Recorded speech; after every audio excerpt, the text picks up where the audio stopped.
So I would like to welcome everybody this afternoon. I'm Dr. Bradley Mills. I'm a senior veterinarian with Zoetis. I'm going to talk today about dairy partial budgets and how they relate to reproduction and milk quality. So I just want to give us some benchmarks to think about when we think about looking at dairy economics. So this is an older slide, but again, this looks at the cash flows and the cumulative return on a dairy animal. So if you look at I guess the light green bar, you'll see the daily cash flows, until that animal calves are negative, that we're spending money on that animal. The cumulative cash flows, of course, are going down as well. Then that animal freshens the first time, and she starts a positive return, but she's still in a negative cash flow. And if you look at this slide, most dairy cows don't achieve a positive cumulative cash flow until they're approximately halfway through their second lactation. And then they're really profitable when we get into that third lactation. So when we talk about a dairy cow, we need that animal to be healthy. We need her to not have mastitis, and we need her to get pregnant so she can get that third lactation or that fourth lactation where there's a lot of cumulative return. So another thing, somatic cell counts. So, this will be important when you evaluate a lot of dairy farms. This is nice data that comes out of Compeer Financial and Zoetis data that we put together, looking at how somatic cell count ties to financial health of the dairy, or how anything we measure ties to the financial health of the dairy, our health measurements. So when we look specifically at somatic cell count, what we realize, if you look at this regression, this linear regression model here, what we realize is for every time the bulk tank somatic cell count goes up 100,000 cells, there's an associated decrease of 5.7 pounds per cow per day. So what we're learning is more and more, the higher the somatic cell count, the lower the milk production. And then the converse of that is the lower their somatic cell count of the bulk tank, the higher the milk production of that farm. So again, somatic cell count has a huge impact, not only on milk production, but profitability of the dairy. So then we'll go in and talk about reproduction. So this graph from Victor Cabrera is probably the one I use the most when we talk about preg rate. So, when we start on the left here, we've got a herd that's at the top, they're at a 10% preg rate. If they go to 11% preg rate here on the y-axis, that's gonna gain them $32 of profit per cow per year in the dairy herd. So let's get out a little further. If we get out a little further, and let's say we look at somebody that's at a 20% preg rate, and they go to a 21% preg rate, they gain $17. If they go to a 25% preg rate, they're going to gain about $76 per cow per year. So there is a lot of profit in getting cows pregnant and in enhancing the pregnancy rate of a farm. So I think we need to keep that in mind. I tell people all the time, every time we can get one more cow pregnant, we can increase the farm's profitability. So then let's flip to the other side of the equation. Well, as a veterinarian, I deal a lot with diseases. So, and what we know is these diseases on dairy farms are extremely expensive to the farm. So my goal is I want to prevent as many diseases as possible on the dairy. I want to do everything I can to keep that cow healthy and prevent her from getting transition cow diseases. So you look at DAs, you look at ketosis, lameness, mastitis, metritis, and retained placenta. Every one of these diseases is extremely expensive. They also are extremely costly from a culling risk standpoint. Cows that get these diseases are much more likely to be culled from the herd. And then if we look just at mastitis in the first 30 days, that's a $440 cost for a clinical mastitis case in the first 30 days. So mastitis is extremely expensive. If we back up one slide, a general mastitis case is around $200. But those cases in the first 30 days in milk are much more expensive, and they have much more long-term consequences to that dairy cow. So this is the final summary on some data. So this was out of a large data set looking at what was the correlating the first test day somatic cell count and milk production in a herd. And we also looked at culling, but we won't spend a lot of time on that today. So this is a large data set, 164,000 cows, 22 herds. Basically, it's all Holsteins, Jerseys, and crossbreds were removed from the data set. So if we go to the next slide, if a cow freshens and she has mastitis in the first 60 days, we know that animal automatically loses 1,000 pounds of milk. And then on a net income basis, or an income over feed cost basis, that animal basically will lose $129 of income over feed cost, because if she has mastitis in the first 60 days. So then the next thing is, what if that animal comes in with a high linear test, or her somatic cell count is over 200,000 on the first test day? Amazingly, this is even more economically detrimental to that cow. She loses almost 1,600 pounds of milk just by having a high somatic cell count on the first test day. So then that would be $200 of lost income over the feed cost. So again, we want animals to not have clinical mastitis, and we want cows also to not have a high linear score or a high somatic cell count on the first test day.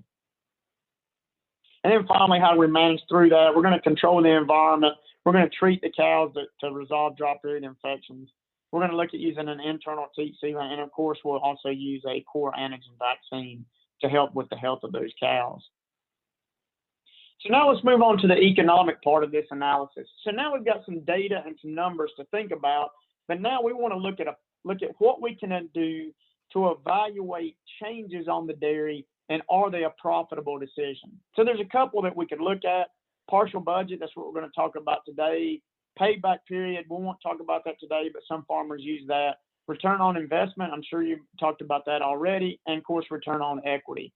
So we're going to dive into the partial budget process to see how we would use that and how we could apply that with a dairy farmer to convince them to make a change. So what does a partial budget do? Basically, a partial budget is determines an incremental change in income from a management or investment decision. So we're only going to list the individual income and expense line items that will change. So we're not looking at anything else, just what we're going to change, and then only change those line items. So we're just looking at basically a partial budget, or a scaled down version of everything else that's going on the dairy, to focus on the change we're going to make. So we're focusing on that change, and then we're focusing on the cost and the income associated with that change. So just to summarize that, the net impact that we're going to determine would equal the positive financial changes minus the negative financial changes. And I'll go into that in more detail. So here's what we got. We've got 4 categories when we do a partial budget. We've got the income increase, the money we're going to generate, or the money the farm's going to generate. Then we've got the income decrease, because when we'll look at this example, when you make some changes, you'll see a decrease in some income categories. Then also we're going to look at the expense increase. Most changes on a dairy are going to cost some money. And then finally, we're going to look at the expense decrease, and because most things that we do on a dairy, hopefully our goal is to decrease expenses. So you got two categories, but 4 quadrants. You got the income side and you got the expense side of the analysis. So here's our example. We're going to start with a 1,000 cow dairy. They're looking to build a $650,000 200 cow transition cow facility. So we've got to justify this to the farm if we're going to make this change. So what our projection is, we're going to project that they're going to increase milk production by 5 pounds per cow to 80 pounds of total milk production due to better transitions, and due to reducing the incidence of clinical mastitis and early lactation. So we're going to gain 5 pounds. Then we're also going to decrease the culling rate. We're going to decrease the culling by 5%. So we're going to start with that. So let's start with what our income increases are going to be. So we're going to look at that upper left-hand quadrant of our partial budget. We're going to increase income because we're going to increase milk sales by 5 pounds a cow on 1,000 cows per lactation. So 310 days. We're going to assume that milk at $18 a hundredweight, and on this dairy, we're going to generate $279,000 of increased income. We're also going to get them a milk quality bonus because we're going to improve their somatic cell count by having better transitions. So now that money is a 15-cent bonus per hundredweight. So we've got 1,000 cows. It's going to be on the whole milk production. So all the milk we sell, times 1,000 times 80 times 310 days of lactation times 15 cents per hundredweight. So that income is $37,200 more dollars of additional income. So our total increase in income is $316,200. So now we'll move to the next quadrant. We're also going to have a decrease in income. The reason for that is we're going to actually cull 50 less cows. So the cull value or the salvage value of those cows that we're assuming is $650. That totals $32,500. And our total decrease in income will be $32,500. So now we've addressed the income or the upper portion of the graph. So then next, we're going to go to the expense side of this partial budget. So we're going to have increase in expenses, obviously. Well, for one, we've got to feed these cows for 5 more pounds of milk. So I always assume that it costs a nickel to produce a pound of milk. So if I say 5 pounds of milk times a nickel, that would be $0.25 a day in increased feed cost, times 1,000 animals, times 310 days per lactation. That's $77,500. Well, then we're going to have to hire another person to help manage and take care of that barn. So we're going to assume that's $42,700 to pay for that full-time position. Then we've got other costs, marketing, bedding, anything inside the barn. These are just miscellaneous costs, but they'll be there. That's $18,250. We're going to have to pay interest on a loan because we're going to get a $400,000 loan at 5%. So that's $20,000 in interest per year. And then we're going to have depreciation on this building. So on this $650,000 building at a 5% depreciation rate, that's going to be $32,500 a year in cost or expense. So our expenses go up by $190,950. So then we have an expense decrease as well. Well, one, we're going to have healthier cows. We're going to have less mastitis. So we're going to need less veterinary care and less medicine expenditures. So that's going to save us $25 a cow times 1,000 cows. So it'd be $25,000 in decreased expenses. So now we've got the top part of the graph on the income side. We've got the bottom part on the expense side. Now let's put this all together.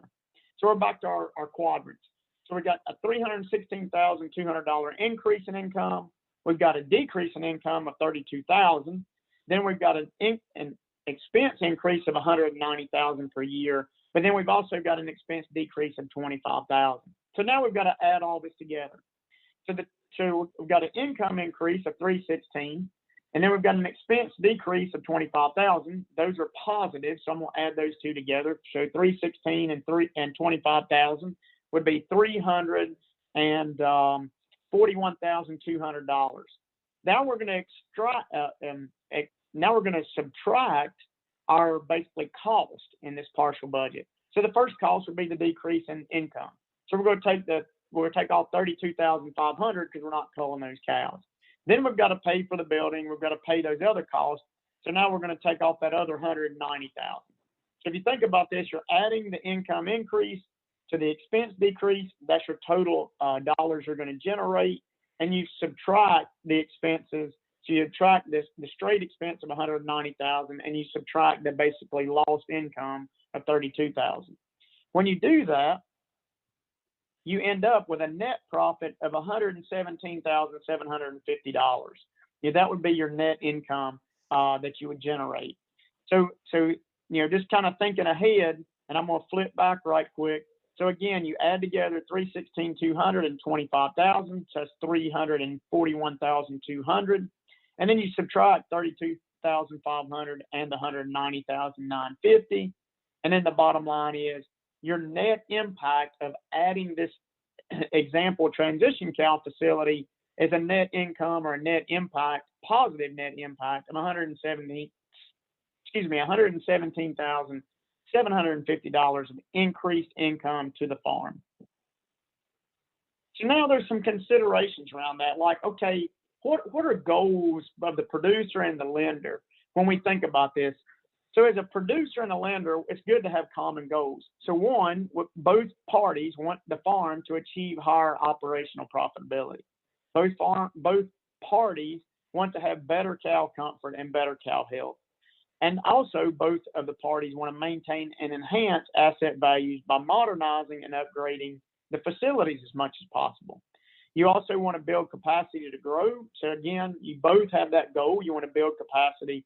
And again, bottom line is both you and the lender, or both the producer and the lender, want the equity of the producer to grow. That means they're paying down debt and they're gaining assets.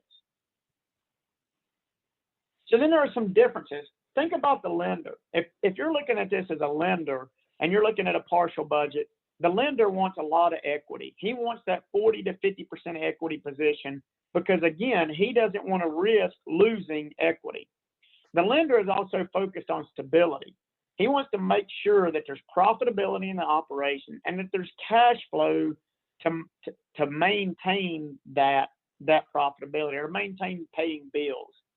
Again, the lender is wanting stability and the producer may want to maximize profit. But again, those can be slightly different. The lender's goal is he wants to be sure, or he or she wants to be sure that there's money to make the payments on schedule.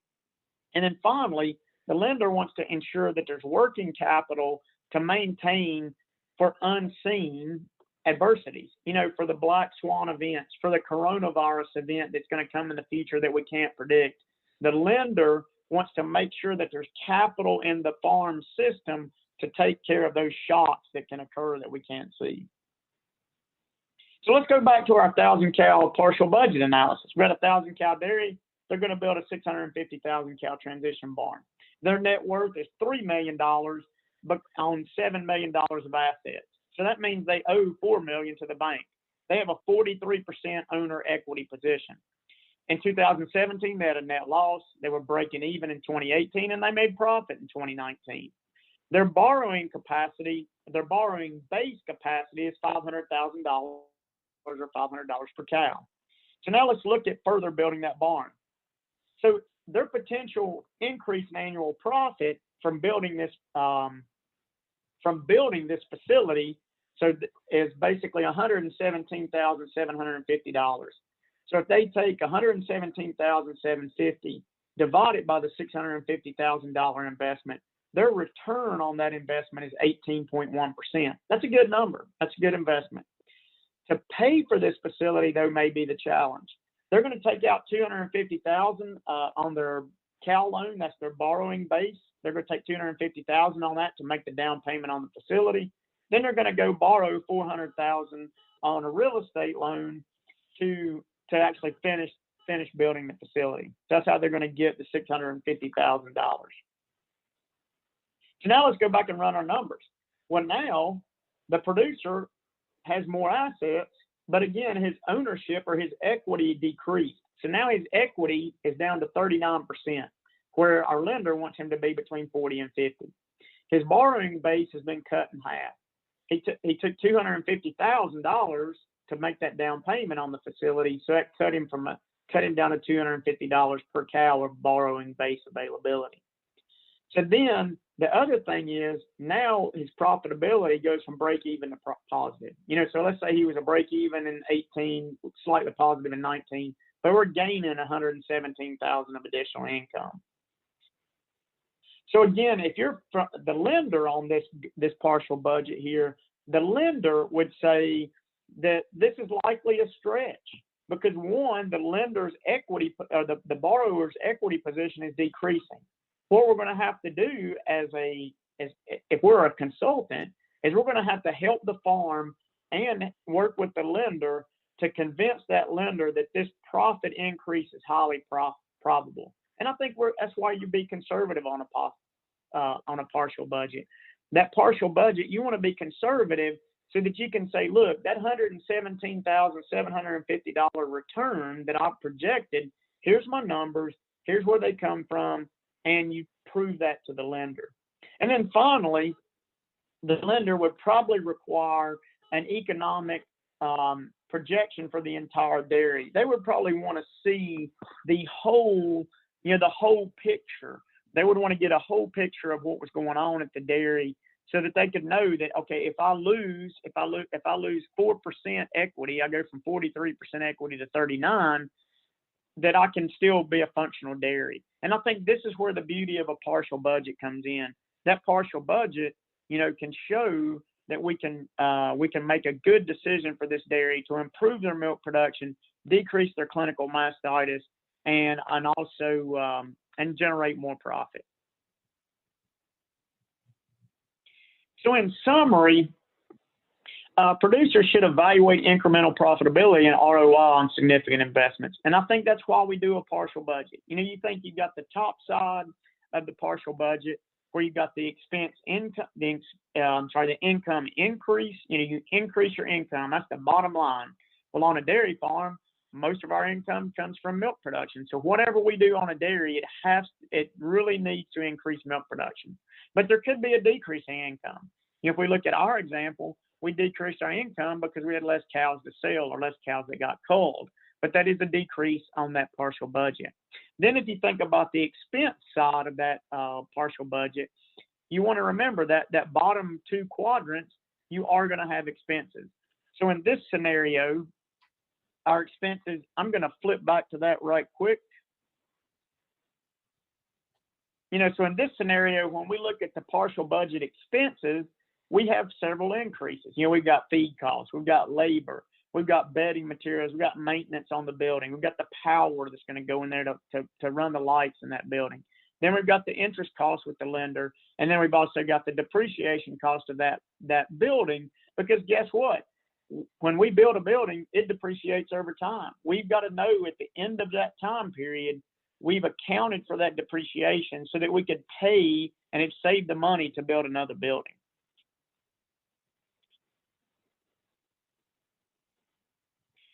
And then finally, the lender wants to see that you've thought this out. So if you're going to the lender and you've got a partial budget, the lender is going to love that, because that shows that you've thought out what the process is. And then finally, again, the perspective can be differing. Again, if you're a dairy that's on the bubble, or you have a dairy that's on the bubble of an equity position, then that's going to affect the lender's capability and the lender's stability to lend to that individual. So you've got to keep that in mind when you're putting together that partial budget. So finally, I think the bottom line of what we want to do as a dairy farmer, or with our dairy farms, we want to promote healthy animals, we want to promote healthy dairies, and we want to promote healthy food. So again, I think the dairy wellness makes a difference. And I hope that you learned from this segment quite a bit about partial budgets, and thank you for your time.